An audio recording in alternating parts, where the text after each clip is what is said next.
बिस्मिल्लाहिर्रहमानिर्रहीम। नाजरीन, सबर डिजिटल न्यूज़ में हम आपका खैर मकदम करते हैं। इस्लामाबाद में अहम पार्लिमानी बिजनेस का आगाज हो गया है।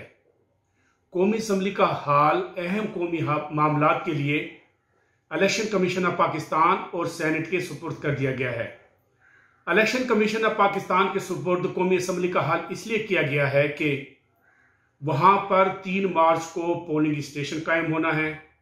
वहाँ पर अरकान कौमी असम्बली ने सेनेट की इस्लामाबाद से 2 नशिस्तों पर हक़ राय दे इस्तेमाल करना है और सेनेट ऑफ पाकिस्तान को कौमी असम्बली का हाल इसलिए मुख्तस किया गया है कि सेनेट के ऐवान में गैलरियों में नए अरकान सेनेट की आमद के पेश नज़र तज़ीन व आराइश और ज़रूरी मरम्मत का काम जारी है।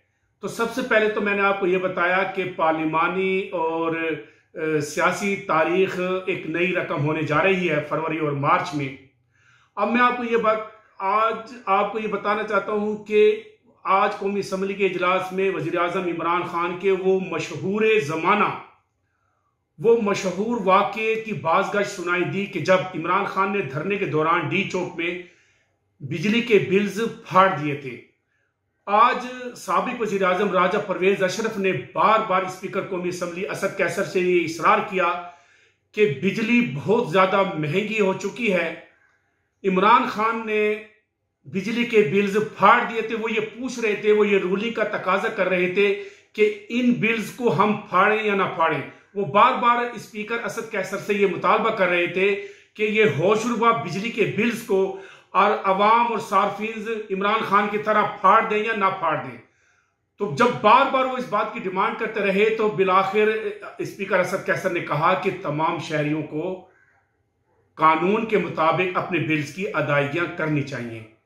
ऐवान में आज भी शोर शराबा बरपा हुआ, हंगामा आराई हुई उस वक्त जब अपोजिशन की तहरीक पर महंगाई का आगाज हुआ तो साबिक चेयरमैन खजाना कायमा कमेटी के बाद फिलौर वजीर तवानाई उमर अयूब खान को दे दिया गया था, जिस पर अपोजिशन सीखपा हो गई और कहा कि अपोजिशन की रिक्वेजिशन पर कौमी असम्बली का इजलास तलब किया गया है। पहले तमाम अरकान को बोलने का मौका दिया जाए और वज़रा को इसके बारे में बहस समेटने के लिए फ्लोर दिया जा सकता है। लेकिन साबिक वज़ीर आज़म राजा परवेज अशरफ के खिताब के बाद उमर अयूब खान को फ्लोर दे दिया गया। शाहिद खान अब्बासी की सदारत में पाकिस्तान मुस्लिम लीग नून के अरकान स्पीकर डाइस पर पहुंच गए और असद कैसर से बराह रास्त मुखातिब हुए।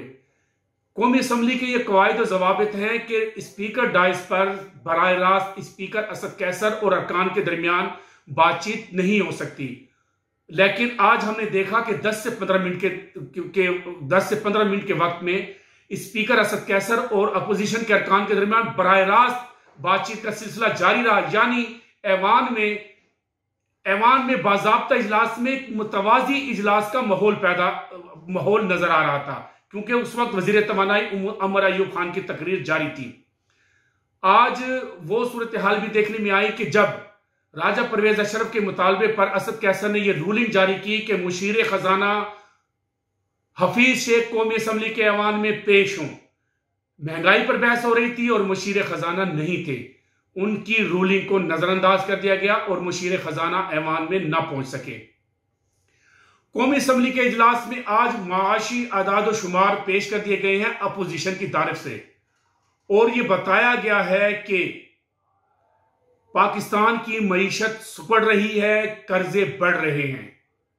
पाकिस्तान मुस्लिम लीग नून कम कर्जे छोड़कर गई थी और इस हुकूमत ने 3,500 अरब रुपए के कर्जों में पाकिस्तान के खजाने पर बोझ में इजाफा कर दिया है।